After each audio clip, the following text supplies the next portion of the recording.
안녕하세요. 스타벅스에 합격하게 되었는데 스타벅스에 처음 지원한 거는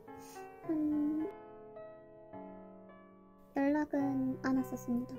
남들은 좀 빨리 온다고 했는데 저는 안 오더라고요. 그러다가 월요일날 연락이 왔어요. 월요일날 연락이 와서 제가 1지망, 2지망을 썼던 곳이 다른 곳이었는데 근처에 있는 곳에서 연락이 오더라고요. 그럴 때 자기는 이 매장의 점장이고 면접을 보러 오실 생각이 있냐고 물어보셔서 저는 괜찮다 하니까 이제 그 이틀 뒤인 수요일날 면접을 보자고 하시더라고요. 너무 좋았습니다. 왜냐면 구직 중이었기도 하고 아무래도 스타벅스를 넘어선 메리트가 있는가 사실 없다고 생각했어요. 면접 질문은 점장님께서 한 15분 정도 본다고 하셨는데 정말 한 2분? 그 정도? 였던 것 같은데 질문은 진짜 많았어요. 일단 5일에 25시간 지원이 맞는지, 그리고 스케줄제는 괜찮은지. 근데 저는 카페 업계에서 생각보다 오래 일했었기 때문에 스케줄제는 당연히 염두하고 지원을 했습니다. 어쩔 수 없는 것 같아요. 그래서 괜찮다고 함께 말씀을 드렸고, 오픈 미들 마감 혹은 뭐 주말이나 평일 등 안 되는 시간이나 요일이 있는지를 물어보셨어요. 그래서 저는 없다고 말씀을 드렸습니다. 그리고 당연히 주말은 많이 바쁘고 힘든데 괜찮은지를 좀 많이 얘기를 하셨어요. 근데 뭐 스타벅스 바쁜 거 우리 모두 다 아니까 그래서 굉장히 여러 번 말씀하시길래 괜찮다, 각오하고 있다고 말씀을 드렸습니다. 그리고 여기까지 오는데 얼마나 걸리시는지 물어보더라고요.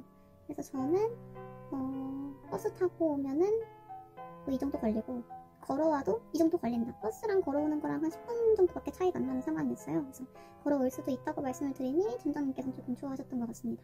또 1, 2지망이 다른 곳인데 거기를 가도 괜찮은지. 괜찮죠? 근데 이제 1, 2지망 중에서 DT가 있었어요. 2층 화장실 있는 DT, 모두가 가지 말라고 했던 곳. 그러나 저는 이제 그냥 빨리 가고 싶었기 때문에 네, 사실 이렇게 얘기 안 하고 좀 잘 못 알아들어서 그냥 공고 떠있길래 지원한 거라서 괜찮습니다 라고 했어요. 1, 2지망이 아닌데 여기도 괜찮냐고 물어보신 줄 알고. 근데 점장님이 거기 가도 괜찮아요? 라고 다시 물어보셔서 네, 그것도 괜찮습니다 라고 했어요. 스타벅스 자주 오는지. 저는 골드 회원입니다 라고 얘기하진 않았고 네, 자주 옵니다. 또 이 매장에 와본 적은 있는지. 근데 실제로 집 근처기도 하고 조금 그나마 번화가 있는 곳이어서 와본 적이 있었어요. 그래서 여기 언제 이렇게 왔었다, 종종 왔었다 라고 말씀을 드렸습니다. 만약에 당신이 면접을 보기 전에 이 카페가 처음 보는 곳이다 그러면은 저는 사전 탐색 겸 한번 다녀오시는 걸 추천드려요. 아니면 좀 내가 너무 바빠서 가볼 수 없다 라면은 이제 인터넷 후기로 내가 정말 가본 것처럼 엄청 많이 읽어보고 가시는 거를 추천드려요. 회사에 잘 보이기 위함 뿐만도 아니고 일단 어떤 구조고 손님들은 어떻게 생각하는지 이런 게 인터넷 후기에 굉장히 많이 나와 있거든요. 그러면 거길 가기 전에 내가 이걸 감당할 자신이 있는지를 먼저 확인하는 게 좋다고 생각해요. 저는 웬만하면 가보는 편입니다. 일하면서 제일 기억에 남는 컴플레인이 뭐였는지를 물어보셨는데 이게 생각보다 진짜 중요한 질문이에요. 저는 이제 코로나 때 수기명부를 적어야 되는 일이 있었는데 그거에 대한 말씀을 드렸습니다. 이거는 사실상 수기명부를 적는 건 손님들도 힘들잖아요. 근데 그거를 이제 직원분들한테 화를 내신 분들이 굉장히 많았어요. 왜 또 이해합니다. 그래서 저는 이건 솔직히 어쩔 수 없는 자연재해 같은 거라고 생각해요. 손님도 우리도 피할 수 없는 불편함인 거잖아요. 저희 직원들도 수기명부 안 적는 게 훨씬 편하고 고객님들은 개인정보 유출로 걱정하실 일이 없고 물론 개인정보가 유출되진 않지만 이런 거 적고 나서 스팸이 많이 온다 라고 하지만 직원들은 그런 걸 돈 주고 팔지도 않습니다. 관심도 없어요. 그래서 좀 어쩔 수 없는 일에 대해서 말씀을 드렸고 거기서 내가 그냥 어쩔 수 없었어요, 힘들었어요 라고 끝내기보다는 어쩔 수 없는 걸로 힘들었지만 고객님께 설명 잘 드리고 어려워하는 거는 많이 도와드렸다. 그래서 고객님도 이해하시고 매장에서 커피를 즐기다 가셨다. 이런 식으로 설명을 드렸습니다. 하지만 본인의 친절 점수는 몇 점인지 100점 만점에. 근데 여기서 고민을 좀 많이 했습니다. 제가 칭찬 VOC를 받은 적도 몇 번 있었고 그리고 직원들께서도 근데 땡땡씨는 솔직히 손님들한테 진짜 잘한다 라는 얘기를 이제 직원들끼리도 얘기를 많이 하시고 저한테 전달을 해주시고 하시더라고요. 근데 사실 친절이라는 게 다르다고 생각해요. 받아들이는 사람에 따라서. 저는 친절하려고 노력하고 친절하다는 얘기도 많이 들었고 불만은 한 번도 받아본 적이 없지만 그렇다고 내가 100% 친절한 인간이냐 라는 게 좀 고민이 되더라고요. 제가 하면서 고민을 하니까 원장님께서 진짜 솔직하게 라고 말씀하신 데가 뭔가 웃겨가지고 한 몇 점? 이렇게 말씀을 드렸던 것 같습니다. 뒤돌아서 생각을 했었을 때 제가 몇 점? 이라고 했는데 저는 몇 점이라고 생각합니다. 뭐 하고 이유를 댔으면 좋았을 것 같긴 해요. 언제까지 근무가 가능한지를 물어보셨는데 저는 퇴사 예정이 없습니다 라고 말씀드렸어요. 선장님 되게 좋아하셨습니다. 그리고 진실로 퇴사 예정이 없습니다.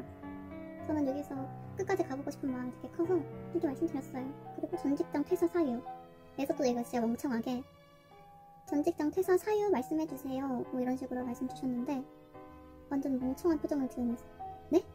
전부 다요? 라고 말씀을 드렸어요. 뭐 이력서에 3개밖에 안 적긴 했었지만 좀 멍청했던 질문이었던 것 같아요. 원장님이 전부 다까지는 필요 없고 최근 퇴사한 직장 말씀해주시면 돼요. 그래서 이제 3개를 적었으니까 이제 그 중에서 2개만 말씀드렸습니다. 2개가 좀 최근이었거든요.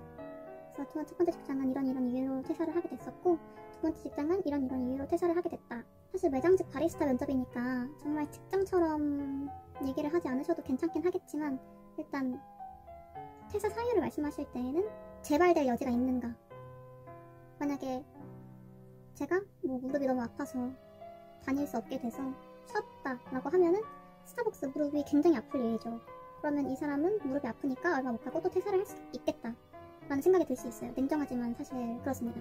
그래서 그럼 지금 무릎 아픈 건 괜찮으신가요? 라는 질문이 무조건 따라오게 될 거예요. 집안에 일이 있어서 퇴사를 하게 됐다 라고 말씀을 하실 경우 뭐 개인 사정으로 집안에 일이 있어서 퇴사를 하게 됐는데 지금은 괜찮아졌다, 다시 그럴 일이 일어날 일이 없을 거다, 이런 식으로 얘기를 하면 굉장히 좋을 거라고 생각을 했습니다. 그래서 저도 면접을 많이 봤었으니까요. 그런 얘기를 하고 또 질문이 있는지를 물어보셨는데 저는 만약에 듣고 싶은 분이라면 사소한 거 한두 가지라도 질문을 하는 게 좋다고 생각을 해요. 사실 제가 누군가를 채용을 할 때, 면접을 볼 때 질문을 안 해도 뽑을 사람은 뽑습니다. 근데 질문을 하는 사람이 더 좋아 보이기는 해요. 사실 정말 간단한 거라도 뭐 약간 그런 거 있잖아요. 뭐 여기 MD 진열이 굉장히 예쁜데 뭐 누가 하는 건지, 본사에서 이렇게 체계적으로 알려주는 건지 이런 거라도 물어보면 좋지 않을까. 일단 MD를 눈여겨봤다는 거니까요. 사실 그런 얘기는 하지 않았고 전 진급에 대해서 물어봤습니다. 진급이 어렵다는데 맞는지, 그리고 점장님은 개인 역량에 따라서 다르다, 딱딱 맞춰서 진급하는 사람이 절반, 진급하기 싫은 게 이제 25%, 진급을 못하는 게 25%다. 근데 사실 근데 굉장히 만족스러운 답변이었습니다. 다들 진급이 굉장히 힘들다고 하지만 불가능한 일이 아니라는 게 너무 현실적으로 말씀해 주셔서 좋았어요.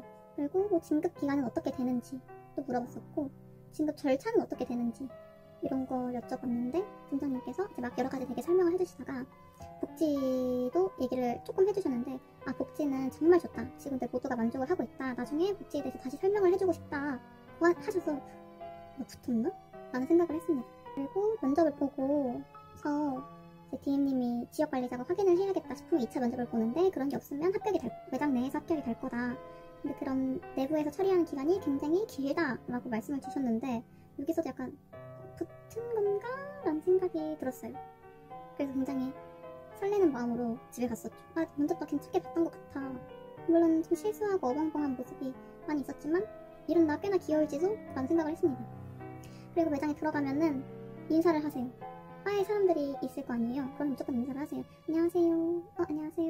안녕하세요. 저 몇 시에 면접 보러 온 누구입니다. 뭐 이런 식으로 하고 가면은 진짜 음료를 주시긴 하시더라고요. 근데 저는 사실 입이 텁텁할 것 같아서 단 거를 잘 안 먹는 편이라 단 거 진짜 좋아합니다. 근데 면접 봤을 때 입 텁텁하기 싫어가지고 그리고 막 자바칩 이런 거 먹었다가 막 앞니 끼어있으면 좀 그렇잖아요. 그래서 그냥 이제 그분이 면접 보러 왔다 하니까 뭐 시간 정각에 맞춰 나오실 거니까 앉아서 기다리라 하고 다른 파트너분이 말씀을 하셨고 그 파트너분께서 마실 거 드리겠다 고 하셔서 저는 맨 처음에 괜찮다고 했습니다. 목이 그렇게 마르지도 않았고 마셔야 되겠다는 필요를 못 느껴서 아니요 괜찮아요 이랬는데 그분이 아니 드세요. 뭐 커피? 아메리카노? 라떼? 아니면 달달한 거? 막 이러셨는데 그것 되게 인상이 좋았어요. 그래서 그냥 웃으면서 그럼 아이스 아메리카노로 부탁드립니다 이러고 이제 아이스 아메리카노 이렇게 주러 오시길래 중간에 먼저 일어나서 이제 음료 받고 감사합니다 했고 나갈 때도 이거 음료 테이크아웃 해갈 수 있을까요? 라고 해서 음료를 일단 받아서 거의 안 먹었거든요. 일단 버리기 아까우니까. 그리고 받아서 나갈 때 그분께도 감사합니다 하고 인사를 했고 코스에도 다른 분이 계시길래 나갈 때 이렇게 꾸벅 감사합니다 이러고 이제 나갔습니다. 인사는 기본이라고 면접이니까 많이 한다고 나쁠 일이 없습니다. 5,000번씩 하고 나와도 괜찮을 것 같아요. 아닐지도. 그래서 저는 이제 면접을 보고 연락이 안 오는 거예요. 내가 수요일날 면접을 봤는데 연락이 왜 안 오지? 이제 믿기지가 않는 거죠. 저는 이제 여기만 면접을 봤던 건 아니었고 면접 준비하는 곳이 굉장히 많이 있었는데 다음 주 화요일날 연락이 옵니다. 너무 오래 걸리죠. 남들은 뭐 한 2주씩 걸렸다는 얘기도 있는데 진짜 오래 걸리더라고요. 좀 충격받았어요. 아, 붙었나? 몇 달 이렇게 전화를 받으니까 점장님이 이제 스케줄 때문에 전화를 주셨다. 점장님께서 합격이고 뭐 준비할 거 알려주시고 스케줄이 이제 안 되는 날이 있냐 하고 물어보셔서 제가 면접 볼 때 안 되는 날이 딱 2개가 있었어요. 근데 제가 원래 스케줄제를 많이 하다 보니까 스케줄이 나오기 전에 약속을 잡지 않는 사람인데 그냥 이제 언제까지 백수일 줄 모르고 약속을 잡아놨던 거죠. 그리고 하나는 이제 결혼식이어서 정말 알았더라도 빠질 수가 없는, 하나는 이제 한 달도 더 전에 계속 만나야지 하고 잡았던 약속이거든요. 다시는 못 만날 수도 있는? 그건 아니겠지만. 그래서 이제 말씀드리고 이날이랑 이날 빼고 출근이 가능하다 하니까 면접 볼 때 말씀 주셔서 괜찮다, 빼놨다. 좀 감동이었습니다. 너무 착하셨어요. 공휴일날 출근 되냐? 물어보셨는데 당연히 괜찮다. 그랬더니 점장님께서 정말요? 너무 좋네요. 이렇게 말씀하시더라고요. 매장 오니 아직 출근하기 전이지만 굉장히 좋은 것 같다. 이제 필요한 거는 문자로 다시 보내주신다고 하셨고 저는 이제 내일 출근을 합니다. 너무 떨려요. 전 할 수 있을 거야 라고 생각을 하지만 잘 모르겠습니다. 알 수 없으니까. 일단 저의 목표는 무조건 진급을 할 거예요. 가능한 딱딱딱 맞춰서 진급을 하고 싶습니다. 불가능하겠죠. 근데 목표는 일단 크게 잡아야 되니까 딱딱딱 맞춰서 진급을 하는 게 제 목표고요. 포기하지 않을 거고 최대 목표는 당연히 지역관리자까지 가는 거고 현실적인 최종 목표는 점장을 다는 겁니다. 근데 이제 스타벅스 같은 곳에서도 내부 채용이 굉장히 많아요. 본사에서 일을 할 사람들. 근데 제가 스타벅스에서 일을 하면서 만약에 내 삶의 적성이 뭐 R&D다 혹은 뭐 물류팀이다 혹은 뭐 다른 곳이다, 스타벅스 내에서 그런 목표가 잡히기 시작한다면 그쪽으로도 생각이 있습니다. 일단 스타벅스를 퇴사할 마음 자체가 없어요. 왜 이렇게까지 스타벅스에 집착을 하냐, 그냥 마지막 직장이라고 생각하기로 했습니다. 배우면 끝이 없고 스타벅스에서 계속 배워보고 싶다는 생각이 들었어요. 왜 이렇게 집착하냐는 나중에 제가 생각이 좀 정리되면 한번 얘기를 해보겠습니다. 그래서 면접은 이렇게 봤다. 면접을 겁낼 필요가 없다. 그리고 횡설수설 할 수 있다. 근데 제가 횡설수설 하거든요. 한국말을 잘 못해가지고. 한국인이에요. 첫 출근이 너무 긴장돼요. 마음은 이미 슈퍼예요. 마음은 이미 슈퍼인데 현실은 이제 수습 발이고 그렇게 됐으니까 여러분 저희 같이 한번 파이팅 해봐요. 저 손 왕크죠. 이게 나름 커피파리 할 때 장점이에요. 왜냐면 손이 커서 되게 많은 걸 잡을 수 있거든요. 컵도 여러 개씩 잡을 수 있고. 그게 뭐가 장점이냐고요? 그냥 일 많이 하는 거죠. 단점일 수도 있겠네요. 어떻게 끝맺어야 될지 모르겠지만 첫 출근 후기로 다시 돌아오겠습니다.